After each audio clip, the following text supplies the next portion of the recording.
hogy itt megjelenhessen a szolgáltatók minősítése is, gyakorlatilag különböző kérdőívek, koordinációk jelennek meg elektronikus felületen.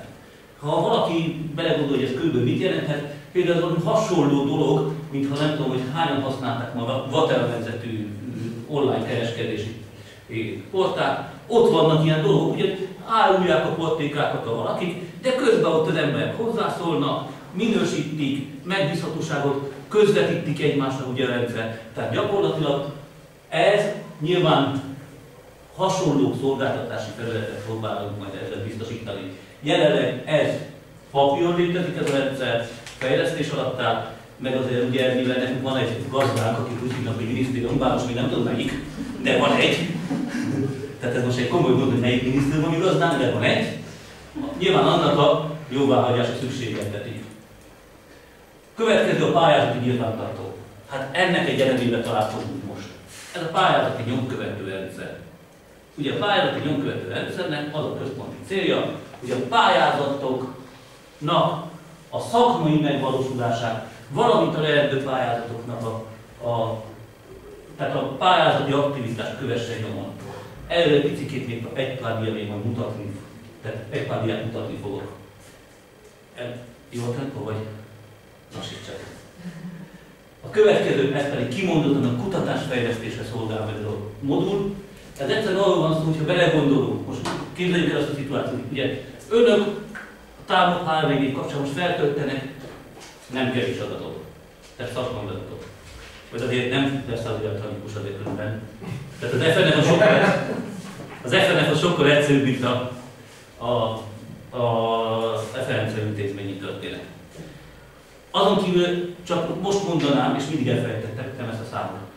Jó gyakorlatot 2400 körüli mennyiséget töltöttek fel már intézmény. Gondoljuk már bele. Az alig 2400 intézmény elmondta magáról, hogy miben érti jónak magát, milyen típusú fejlesztések vannak. Ez egy akkora hatalmas háttérbázis kutatásnak, hogy az ország egyes régióban miben erősek az iskolák, miben kevésbé. Ugye? Hol vannak fehér foltok? Tehát hatalmas kutatás. Ugyanúgy a pályázat során feltöltése kerül, jelenleg 4600 saját innovációban feltöltve. De gondoljuk már vele, hogy ez hatalmas mennyiség. Tehát rendkívül komoly kutatási háttér, és gyakorlatilag ez a hatáselemzés, és ehhez a modulhoz hozzákapcsolják a kompetenciaméréseknek az eredményei. Ugye ez miről szólna? Arról, hogy mondjuk most itt az X iskolában, A iskolában szövegértés, kompetencia alapoktatás bevezetése elindult, még ezt nem tudom meggyőződésem, hogy itt jelenleg nem megvalósult. Örüljünk, hogyha el tudtuk indítani. Tehát azért nagyon fontos ez, és maga a pályázati cél is ez volt, hogy a kompetencia alapoktatás elterjesztése. Nem az, hogy most akkor kész és már üde kompetenciások vagyunk, hanem az, hogy elindítjuk. Mert hiszek abban, hogy egy folyamatot indítunk el, és a folyamatot csak évek múltán hozza meg az eredményét. Nem igaz az, hogy ma lefeküdtem még tananyag közvetítőként és felkerülök egy kompetenciással. Ezt nem hinném, hogy így működik. Tehát a lényeg az, hogy a kompetenciamérések eredményei, nyilván, ha most én 4. osztályban bevezettem, akkor annak már egy változó 6-as kompetenciamérésre való csak látszani kéne, hogy csak valami plusz hozzáadott pedagógiai érték megjelen ezáltal. Tehát ezeket a hatásokat fogják elemezni a hatás elemző modul. Ennek az átfogó rendszernek akkor így néz ki, hogy gyakorlatilag minden egyes intézményünkről egy rekord le lesz tárolva, a rekordban benne van az adatként mérési értékelési eredmények, benne van az, hogy az adott intézmény referencia intézmény lesz, ugye akkor bekerül ide majd az, amit a referencia intézményként feltöltöttünk, hogy milyen típusú referencia intézmény vagyunk. Tehát itt ennek van még egy halom leállozása, hogy milyen információk vannak. Ugye benne van az, hogy valaki HEFOK-os pályázó volt, akkor HEFOK tulajdonságait. Hát ezt szegény hozzáig fogják összegyűjtögetni most úgy utólag. Mert nyilván erről nincs információnk, de azért alapszinten ez azért csak ezt is kéne tudnunk, hogy kik voltak a HEFOK-os intézmények, és milyen területen történtek innovációk.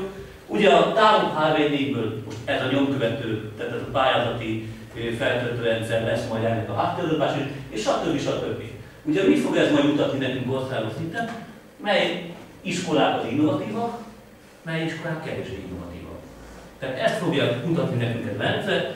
Ez mutatok egy felületkép tervet, ez gyakorlatilag valahogy így fog megvalósulni az interneten, egy webes felületnek. Ugye itt szépen vannak az intézmények, ha legyitogatom, akkor megjelennek a tagintézményei. Hát azért ez komoly gond, ugye azért komoly jövősmerés van itt. Tehát ez a hátazodunk, meg elválunk, különböző iskolákkal kísérletezünk, Vörös Sándor után szabadon. Ugye, tehát, és akkor ugye itt vannak, és hogyha valaki részt vett, akkor ebben kap egy pipát, és hogyha az a pipánál megvan az adatbázis, akkor itt a mellette levő kis nyilaskára klikkelve megjelenhetnek az adatok. Majd még az adatoknak a tartalmára kicsit még beszélek. Tehát ez így nézne ki nagyjából ez a dolog. Nem jó jelentő. De most áttérünk a közvetlen számoknál egy 4-esre, tehát a konkrét mi feladatunkra, ugye? Mert ennek mi csak egy elemével fogunk most foglalkozni. Ezen belül akkor ennek a pályázatnak a keretében az a központi célja, hogy támogassa, hát ezt egy kis elkésünk ezzel, de ez szintén, ugye? De később ezzel is elkésünk, de ezzel már nem. Ugye? Tehát ugye azért az lett volna ez a dolog jó, hogy ez már egy kicsit korábban születik meg, nem minősíteni milyen dolog. Tehát mindenki nagyon jól tudja, és ezt megint felvállalom, de csak nagyon halkan, hogy ezt a pályázatot, a támogatmányért most szabad elkezdeni csinálni. Tehát legyünk őszintén. Tehát most talán, miután mindenki túlélte a képzéseket, meg egyéb ilyen dolgokat, most már lehetne kezdeni. Na, visszatérve a szakmai nyomkövetéshez, és azért erre hívom fel mindenkinek a figyelmét, hogy az OKMT a szakmai monitoringhoz is fel fogja használni ezeket az adatokat. Ezért a tartalmunk nagyon fontos, hogy kompatibilis legyen a fejekkel. Tehát ez nagyon fontos. És akkor nyilván azért belementem, hogy már felvetődött egy kicsikét az, hogy miért kell nekünk ezt csinálni támoghálóintézéseknek. Azért aláírtuk a szerződést.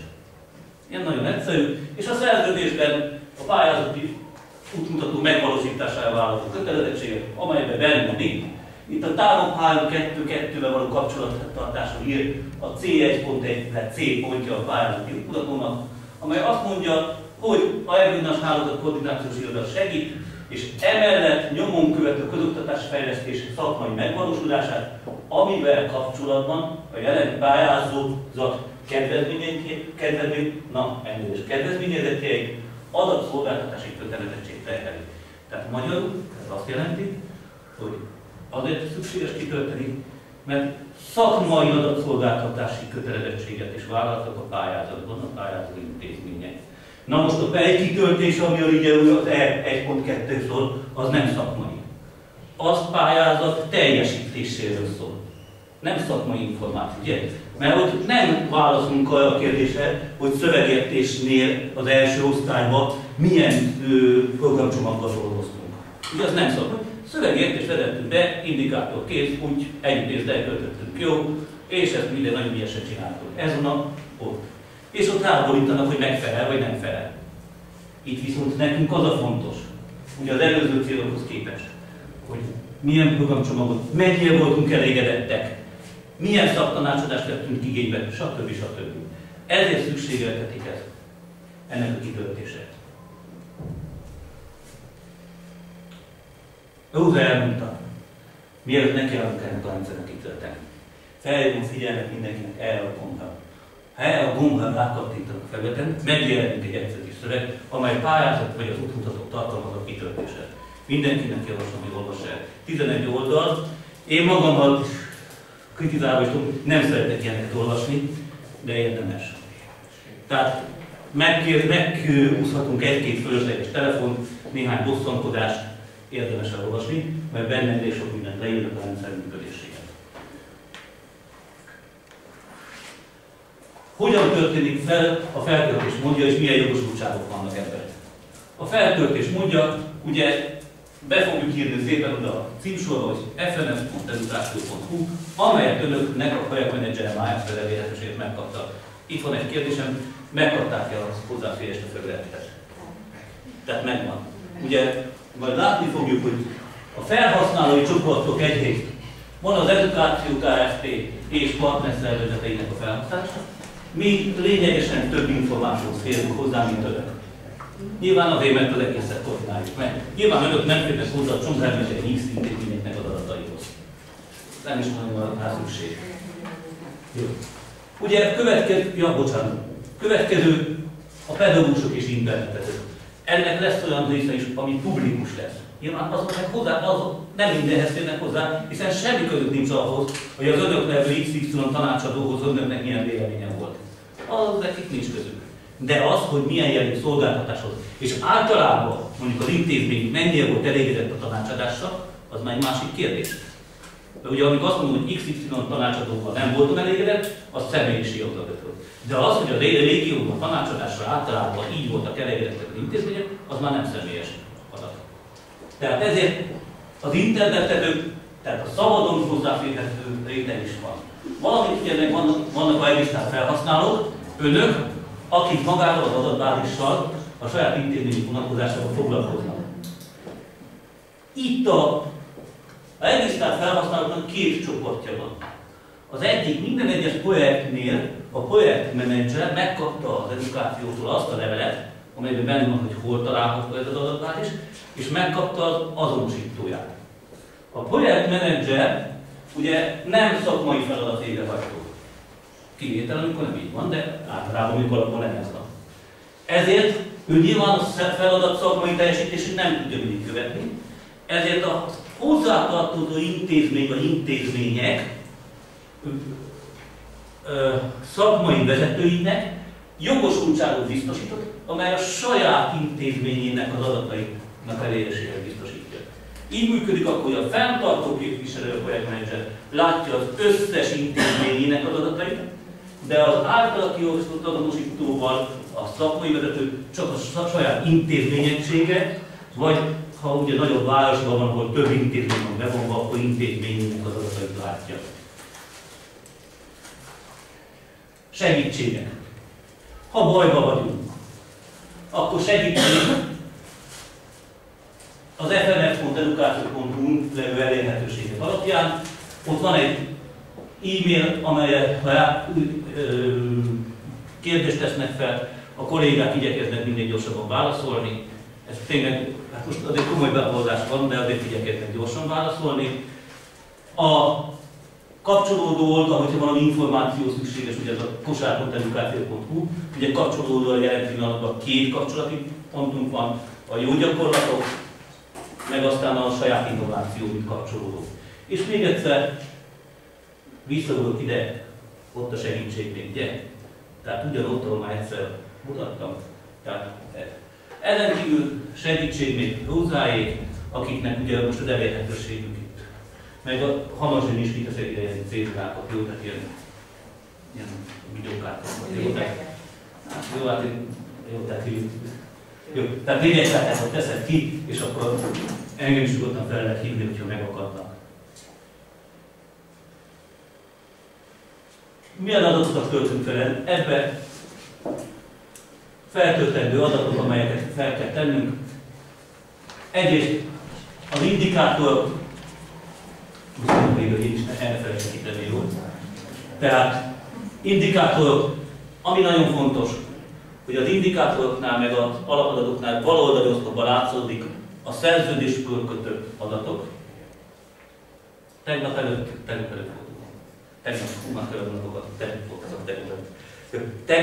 Fehérváron felvetődött az, hogy ha valaki szerződést módosított, biztos, hogy a szerződés kötéskor levő adatok vannak benne, nem a szerződés módosítási. Egyrészt ennek adatok, hogy nem minden adat lett feldolgozva, az OKMT még lehet, hogy valakivel a szerződés módosítási kérés beadták, neki nem is jött meg a válasz, még ilyeneket is hallottam, tehát mindenféle verzió van. Ami garanciát vállalunk, ez a szerződés kötéskor levő adatok. Önöknek pedig a záráskor levő adatokat. Szintén felvetődött tegnap a kérdés, hogy akkor az osztálylétszám nem melyik létszámot. Azt a létszámot kell, ami június, tehát amivel zárták az évet. Tanítványosnak az osztálylétszámokból kell kalkulálni. Jó, tehát azt kell beírni. Jó. Következő ugye akkor feladatellátási hely, aktuális kiegészítő adatai, utána továbbképzések, címe, alapítási engedélye, és a pedagógusok, akik részt vettek rajta, ezek csak így minimális szinten, tehát Majd ezt mutatom, hogy a DS nem kell, nem kell felsorolni.